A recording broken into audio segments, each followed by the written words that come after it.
Good morning and welcome to another video cast from Hendy Consulting, the specialist management consulting firm to the $150 billion FPD display market. And today we want to talk about my thoughts from the recent Smithers QD Forum and Phosphor Summit held in San Francisco about a week and a half ago. And actually what I wanted to talk about was the role of the two different material sets. Actually in the display market, when you look at the addressable market on a module basis, except for TV, which is open cell, actually the market sizes of the two is actually pretty similar at the moment, between $5 and $6 billion. And so I thought that was an interesting insight. But the two businesses are clearly at different states of maturity, with phosphors having existed for many decades and quantum dots really coming to the fore right now. What was really interesting was the range of different talks and the other markets that were also being discussed at the forum. So for quantum dots, there was actually quite a lot of discussion in lighting, in a range of markets based on conversion into near-infrared and short-range infrared markets. And actually, UBQD did some talk about other markets that they've accessed with their quantum dots also, including agriculture and security.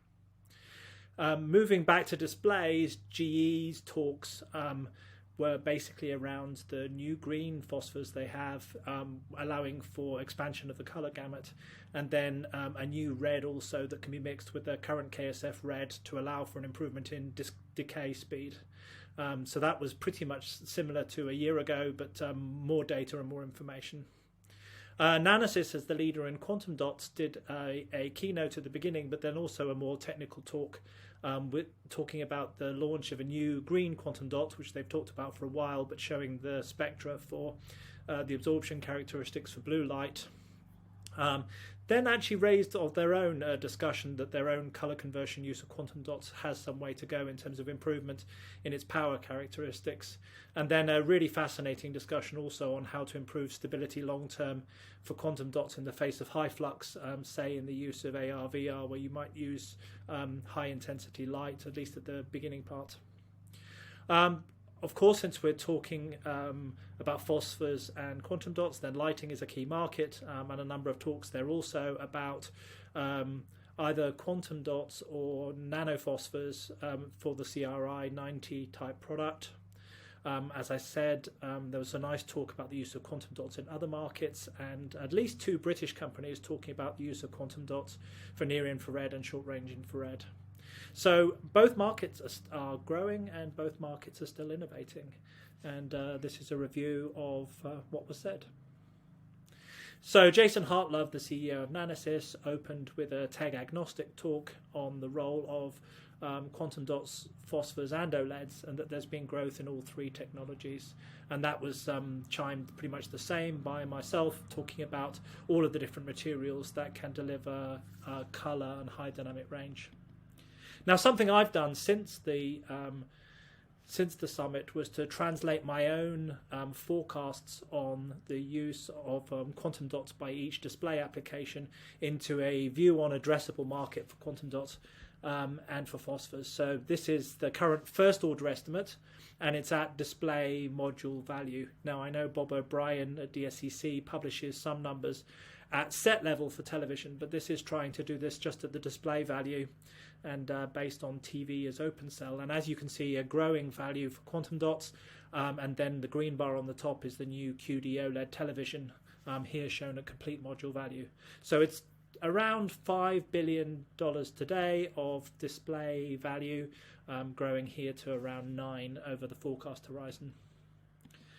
And phosphors is not too dissimilar. 2021 had a peak in LCD TV pricing, as we know, which is what accounts for that high bar in 2021, and then a price drop into this year.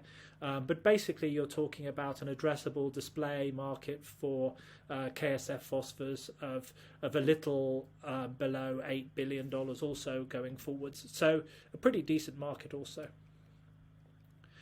So GE and Current Chemicals reiterated messages that they have said before, but showed information, and here we have the color gamut pictures for their new green materials, and then they also talked about a new red material that actually can be mixed with their current red and give a slightly faster decay profile. So GE still innovating. Analysis, on top of their keynote from Jason Hartlove, did also talk about their new green material shown here on the left, and in particular its capability at absorbing blue light. And then talked about two areas for further improvement, one of which was actually power. So that's interesting to see. And the second one was how to deal with the photophysics of high flux environments onto quantum dots. And I suggest people go and see that talk. It was actually very fascinating. So Hunter at UBQD was really the broadest speaker in terms of addressing additional markets that are being used for quantum dots. And in particular, he talked a little bit, tantalizingly a little bit, about the role of their partnership with SIGPA for security products, and then talked about actually a range of other markets where their quantum dots are being used.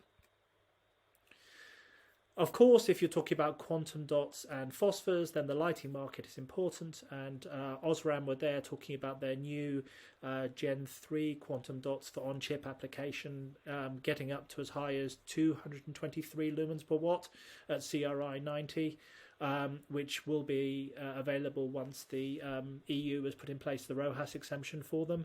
And on top of that, some really interesting work about nanoscale mixing of phosphors by EuroLED to also give higher performance materials. It was really fascinating to me that two different British companies gave talks about the use of quantum dots at quite some length for near-infrared and short-range infrared markets. And, that's definitely another mass market where we're seeing the use of quantum dots applied. So anyway, that's my quick recap of the QD and Phosphor Forum. I guess innovation would continue to be the theme, and my interesting finding was the addressable market for both phosphors and QDs is about the same size at the moment, at between about $5 and $6 billion. Hope you found that interesting.